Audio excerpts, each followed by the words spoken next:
Hey, what's going on, everybody? Welcome back to the channel. Today, since it's the first week of January, we're all chomping at the bit to fish our first tournament. I wanted to do a video for the co-anglers out there. You know, I started out co-angling. Most pros start out from the back of the boat, or I don't know about most, but many of them do. And it's a great way to learn new techniques, meet new people, and to just get introduced to tournament competition. And I know a lot of boaters that's the reason why they're very successful, is because they fished as a co-angler. So being that I fished as a co-angler but also as a boater, I wanted to give you some tips from both perspectives on how to be more efficient but also get along with your boater draw that you're going to be fishing with on a tournament day, because I think that line of communication is so critical when it comes to your success and overall how good of a time you have on the water. So let's get started. The very first thing that you're going to be doing is, obviously, if you're fishing like a BFL, Toyota Series, Bassmaster Opens, and most of these tournaments, you're going to be randomly drawn with a boater. So more than likely, it's going to be somebody you don't know, you've never fished with before. So opening up a line of communication is really important. So that introductory conversation that you have is super critical. I've seen it done very well. I've seen it done poorly or not at all. And so I just wanted to kind of go through that real quick. So nowadays, before it was, you go to the meeting and the tournament director after the meeting, he would have somebody call out the numbers and you go meet your boater. I kind of miss, now that I mentioned that, I kind of miss that format. But nowadays, a lot of times we're doing it through Zoom. The meeting is done remotely, and so you have to call your boater. Either way, whichever way you end up having that initial conversation, just make sure that you have a checklist of things that you talk to your boater about. First thing is going to be, what exactly are we going to be doing in the following tournament day? What type of fishing are we doing? Now, this is something you really have to read the room on, because some guys are not going to want to share hardly anything with you, and some guys like me think that it's a benefit for my co-anglers to know the fine details of what I'm doing, so they don't carry a ton of tackle. They can kind of whittle things down, because that's the whole point, is figuring out what you're going to be doing, so you only bring like 5 rods and your bag of tackle that's pretty manageable. The last thing we want as a boater or a co-angler is to bring 10, 11, 12 rods that you're going to be untangling all day, and also all these tackle bags at your feet. That is not a good way to fish as a co-angler, and it's all pretty frustrating from the boater's perspective too. So ask that question. You have the right to ask, what exactly are we doing? Are we fishing deep? Are we fishing shallow? What can I do to prepare myself? And the thing that I would suggest for you is, instead of asking, so what are we doing tomorrow, and just leaving it at that, start it off like, so I want to make sure that I have the least amount of tackle possible for tomorrow, so it's not, so your boat's not cluttered.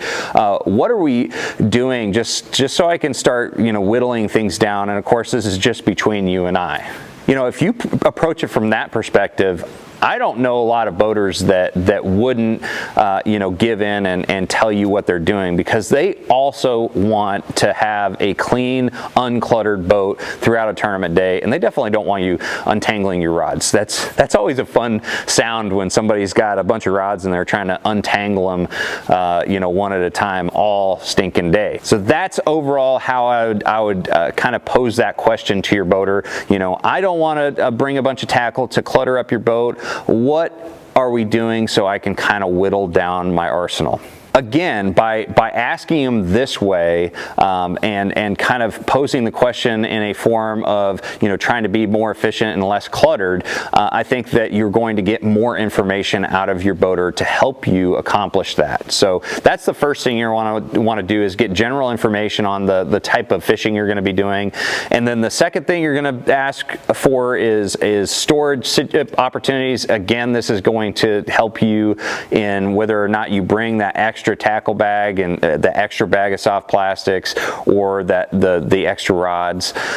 So ask about storage. Generally, you know, you can request the storage box behind the seat for some of your tackle. Sometimes it's available, sometimes it's not, but for the most part, boaters are obliged to allow you to use that. And honestly, I would much rather have my co-angler put his stuff in the back, you know, back compartment, so it's not just, you know, constantly moving around the boat, especially when we're going 70 miles down the lake, or we've got, you know, rough weather. That's never fun, where I have to constantly kick co-angler tackle bags back over to that side of the boat. So ask for storage. And the next thing that I'd ask your boater is, would you like me to grab some ice in the morning? You know, the boaters have a lot to think about in the morning. Usually they're going to grab their own ice, but I think it's an icebreaker to ask if you can go ahead and take that responsibility in the morning, because you know, honestly, I can't tell you how many times I've gone into a gas station, paid for the ice, and left without actually getting the ice on tournament morning, because I'm thinking about so many things, and I'm excited, and I'm also tired. So you at least offering to grab the ice, I think will lighten up the mood too. So I think that's a really good opportunity, and it's a great, you know, a really inexpensive way to break the ice. And finally, the last thing you're going to be asking is, you know, where and when you're going to meet in the morning. I always like to get there a little bit earlier. Some boaters like to get there a little bit later. I always suggest for co-anglers, get there earlier than expected. A lot of boaters don't really want you to launch the boat, but some do want to help you. But make sure that if you're uncomfortable backing in their boat into the water and parking it, or parking their truck rather, make sure that you tell them that. I've had guys rip the fenders off the boat trailers before, and just were really uncomfortable driving my truck. And honestly, if you told me that you weren't comfortable driving my truck, I have no problem doing the whole process myself. It's totally cool. I do it all the time by myself. So don't worry about that. Just make sure that you're very open and very truthful. Other than that, you know, that initial phone call, you just need to just kind of open the communication and be clear and concise with your needs, and also ask about the boater's needs when it comes to that morning process. All right, so you had the first initial introduction. You've talked to your boater. You've ironed out all those little details. You met him in the morning.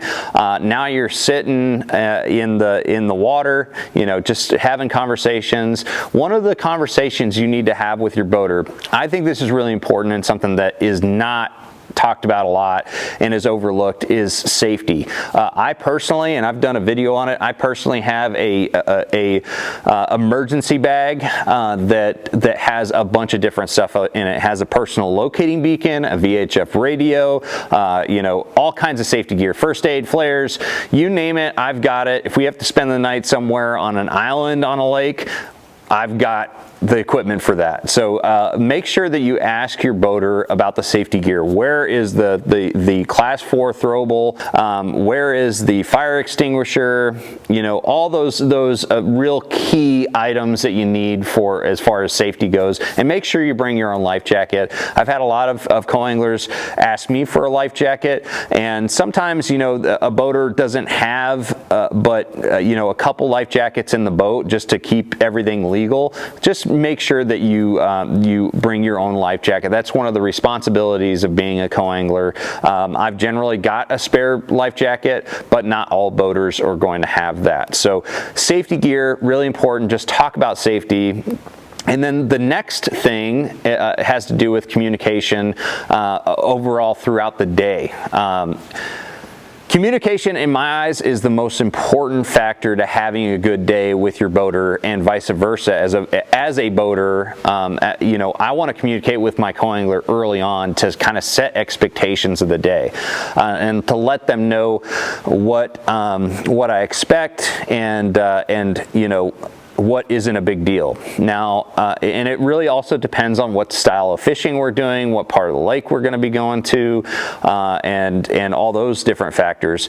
But the first thing that I usually talk about to my co-anglers is netting etiquette. If I'm fishing a tournament, I can use a net. I obviously like to use that option as much as possible, and I want to make sure that I have that net talk with my co-angler. And if the boater doesn't bring this topic up, I suggest that you bring up the topic of the net and what the etiquette is. So I'm going to tell you what I prefer as a boater when it comes to net etiquette. I always tell my co-anglers that if I don't say get the net, don't worry about getting the net. Even if I'm fighting a fish in, if I don't say get the net, it's probably a small fish. I'm just going to boat swing it, and I really don't want you running to the bow, stomping all over the place. That added chaos is not really necessary for every single fish. So I tell them, if I'm not asking for the net, don't worry about it. You just keep fishing. If it's a big fish, if you see it's a giant and for some reason I don't say get the net, then go ahead and grab that net. But other than that, if I ask for it, that's when I want the net. So just know that every single boater is going to be different. So ask them what they expect when it comes to the net. And another thing that I also tell my co-anglers is don't jab for the fish. Don't dive down with the net. That's a very easy way to lose a fish or miss a fish.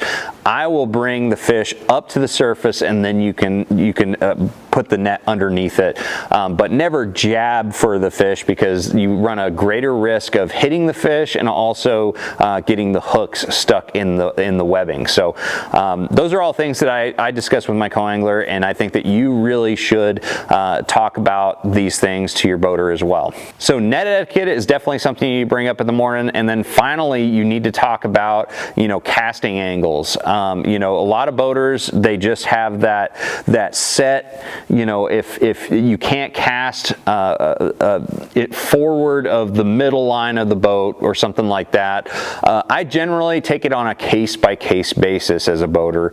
And generally, if I'm flipping or pitching, I don't want somebody casting in front of the boat, because I'm probably going to be, flipping perpendicular to the boat a little bit. So I just don't want somebody casting over my line. So, and that's valid. But there's also situations that I'm paralleling a bank and I've got to make parallel casts, and you may not have a option but to cast also parallel forward of the boat. And as long as your boater, if you bring that conversation up and your boater says, yeah, that's fine, cast forward, you're not going to have a problem. And so I always try to have that open conversation with my co-anglers. Now, your boater can't tell you can't fish, but it is an unwritten rule for co-anglers not to be casting forward of the boat. Again, that is a case-by-case basis, and if you have that conversation with your boater and they allow it, then you're totally in the clear. But just make sure that you have that communication, because man, let me tell you, I've heard so many stories of people arguing throughout a tournament day and just having a terrible day out on the water, when it could have been so much better just by communicating a little bit early on. So make sure you have those expectations set in the morning and talked about, so you don't have any of those issues out on the water. The next thing I want to talk about is how much equipment you're going to be bringing.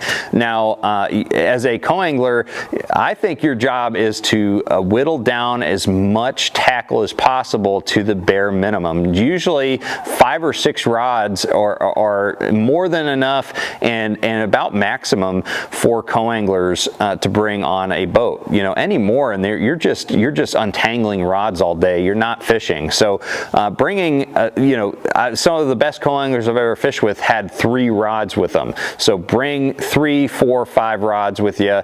That's what you should whittle it down to. Bring equipment that is very versatile, so you can use a lot of things on one setup. That's pretty important. And when it comes to all your tackle bag, of course, you've had that conversation with your boater. Hopefully you share shared, you know, some valuable information that helped you, you know, eliminate a lot of that tackle. And so make sure that you put that in a spot that it's not going to be sliding all over the place. You know, a lot of times we're in rough water, and you know, the boater, again, like I mentioned earlier, they don't want to be kicking your tackle bag back over to the port side of the boat. They want to be focused on that next set of waves. So make sure that it's either, you know, underneath you firmly strapped to something, or in a storage box. Hopefully your boat will allow you to have a storage box. And what else? Oh, don't slam lids. One of the things that is, again, something that I bring up in the morning when we're kind of doing our little orientation before the tournament day, is I like to mention, especially if I'm flipping and pitching, fishing shallow, I want to be stealthy. Like, I'm one of those anglers that does not want to make a lot of noise. So, and just as a general rule, be very aware about making noise in a boat. Try to be as quiet as possible. Don't be banging all the rods against the side of the boat trying to untangle them. Don't be slamming lids when you have to get into the cooler or the storage compartment behind the seat where your tackle is.